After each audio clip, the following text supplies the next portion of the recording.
High বন্ধুরা, কেমন আছেন? আশা করি ভালো আছেন। তো বন্ধুরা, আজ দেখাবো কিভাবে তালের বড়া তৈরি করতে হয়, তাই সাথে থাকুন এবং সম্পূর্ণ ভিডিওটি দেখুন।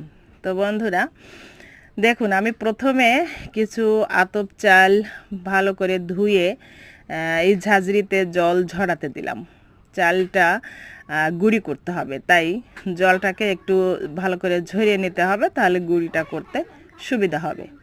তো দেখুন, আমি এখন ব্লেন্ডারে ঢেলে দিলাম। গুঁড়ি করার জন্য সবগুলো চাল ভালো করে একসঙ্গে ঢেলে দিয়ে মুখটা ভালো করে আটকায় নিতে হবে। মুখটা আটকানোর পরে ব্লেন্ডারে দিয়ে গুঁড়ি করে নিতে হবে। তো আমি গুঁড়ি করে নিলাম। দেখুন, ব্লেন্ডারটা অন করে তো খুব সহজেই গুঁড়িটা হয়ে গেল। দেখুন কি সুন্দর গুঁড়ি হয়ে গেল। তো এখন আমি বড়া তৈরি করব, চলুন। এই দেখুন, প্রথমে একটা গামলায় আমি গুঁড়িটা ঢেলে দিলাম।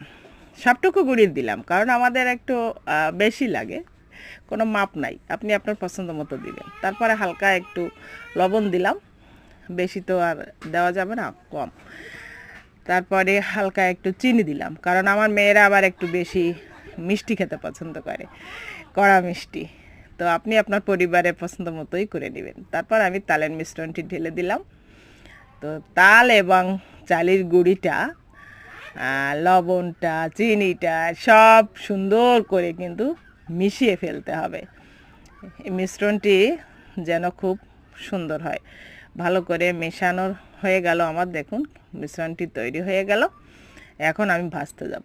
তো চলুন আমরা ভেজে নিয়ে আসি। তো আমি চুলা অন করে দিলাম, আর চুলার আঁচটা মিডিয়াম রাখলাম, বেশি না কমও না। তেলটা গরম হতে যতটুকু লাগে। তো আমি একটু পরীক্ষা করি, দেখি তেলটা গরম হয়েছে কিনা। না, হয়নি। বড়াটা যদি দেরিতে ওঠে তাহলে বুঝতে হবে তেলটা গরম হয়নি, আর যদি দ্রুত উঠে যায় তাহলে বুঝতে হবে বড়াটা ভাজার উপযোগী হয়ে গেছে, তেলটা গরম হয়ে গেছে। তো আমি দুইবার পরীক্ষা করার পরে ফাইনালি বড়া ভাজা শুরু করলাম। তো বন্ধুরা, আপনি একটা একটাও ভাজতে পারেন, আবার অনেকগুলোও ভাজতে পারেন। তো যাই হোক, আমি দেখুন একটু বেশি বেশি করে ভাজছি, কারণ যাতে তাড়াতাড়ি হয়ে যায়। একটু কড়া করে ভাজছি, আমার মেয়েরা আবার একটু কড়া পছন্দ করে।